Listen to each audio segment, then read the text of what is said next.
Yo, this is Antman Wonder, and here's my sketches.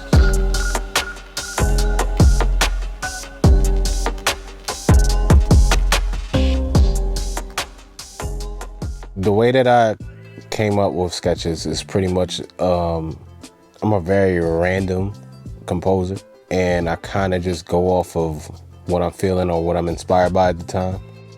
For this pack, I didn't want to make it too thematic, but more so make it as an array of ideas. And I want the randomization to kind of help with experimenting and trying something different, and not so much to give you the full layout, but to give you something to work off of, something to, season it for your sound, or something to build upon. There's no like two samples that are alike, and they're all very different cadence-wise as well.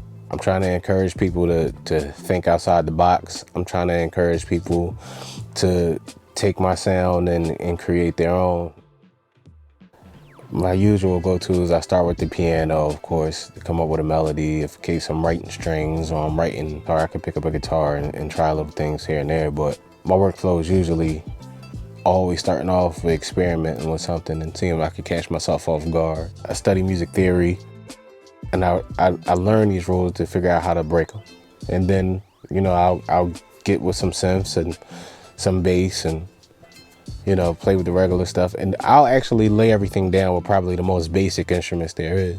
And then I'll really start experimenting when I start changing these instruments around. And that's why I like using virtual instruments, because when you record everything audio, you're kind of locked into whatever that sound is. I always say I like to have my instruments kind of converse with each other. Take a live bass and probably throw a crazy filter on it and you wouldn't even know it was a bass, or take a live guitar and play it like something different.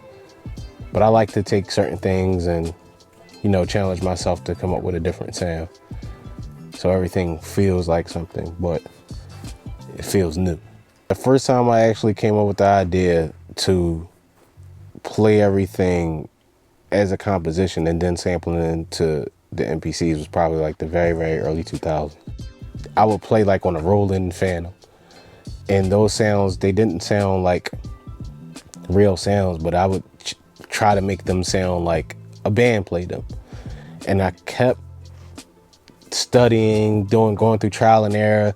I would manually detune things so it can have that old feel and all that other kind of stuff. But my whole goal was always to sound like something that existed before me, but still sounds new. It's kind of like borrowing from the past and also trying to give something to the future. So I've evolved by just learning and studying from the past, because these people didn't have anything but their instruments.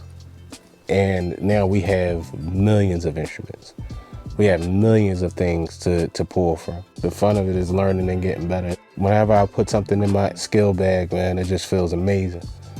As far as subscription-based platforms, I feel as though it's a step in the right direction. Whether you're starting out or even if you're somebody who's been around for a minute, it's the same thing as digging in the crates. It's just the future of it. I'll take compositions that I did that wasn't for sampling. I can dig in my own crates. So it's a beautiful thing. I love the art of sampling. Loopcloud is a great option. Hopefully my pack just inspires you. No matter how you use it or how you go about it, hopefully it inspires something new and something that feels different and something that feels like you. I don't want all producers to think that you gotta be hip hop producers or you gotta be this kind of producers. I wanna get back to the point where we could be anything.